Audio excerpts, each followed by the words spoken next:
Hello, Devon. Mayor Ray Ralph here again with my weekly update. Last week, we made the decision to suspend garage sales in our community until further notice. I know many of us enjoy the garage sale season, but without being able to ensure proper measures are in place to protect our residents, we are left with little choice right now but to not allow them for the time being. Earlier this week, we were faced with another much more difficult decision regarding the Devon Community Pool and Splash Park this summer. After multiple discussions between council and administration, we've agreed that the Devon Outdoor Pool and Splash Park will need to remain closed for the summer. I can't say enough how extremely disappointed we are that we will not be opening these summer hotspots for our residents.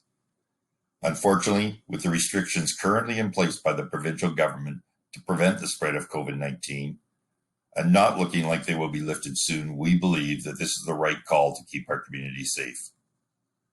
As a result of the summer closure of our pool, we also, unfortunately, will not be hiring our usual summer staff to keep the pool operational from May until the end of August.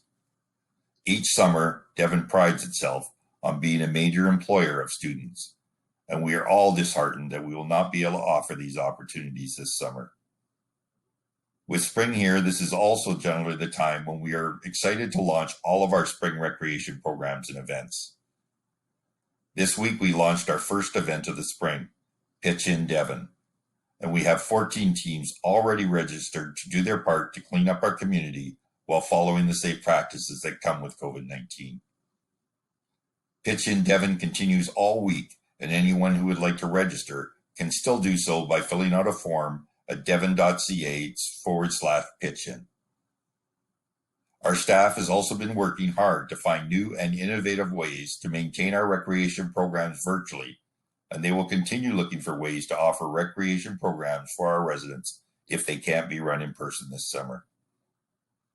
I'm also pleased to say that the spring large item pickup will also take place as scheduled for May 12th and 13th, whichever your regular collection day is. Unfortunately, we've had to cancel the spring treasure hunt due to the same health and safety concerns as garage sales. If all goes well and we do flatten the curve, we hope to be able to host this in the fall. Last week, I talked about the food security and shared ways that our residents could find support putting food on the table. I just want to say again that if you're struggling with food security for any reason, please reach out to the Leduc and District Food Bank at 780-986-5333 or to our FCSS department at 780-987-8300 so they can help you find the support you need. Thank you again, Devon, and stay tuned to our social media and website for all of our virtual recreation opportunities and events that we are able to run this summer. Thank you very much, everyone, and have a good day.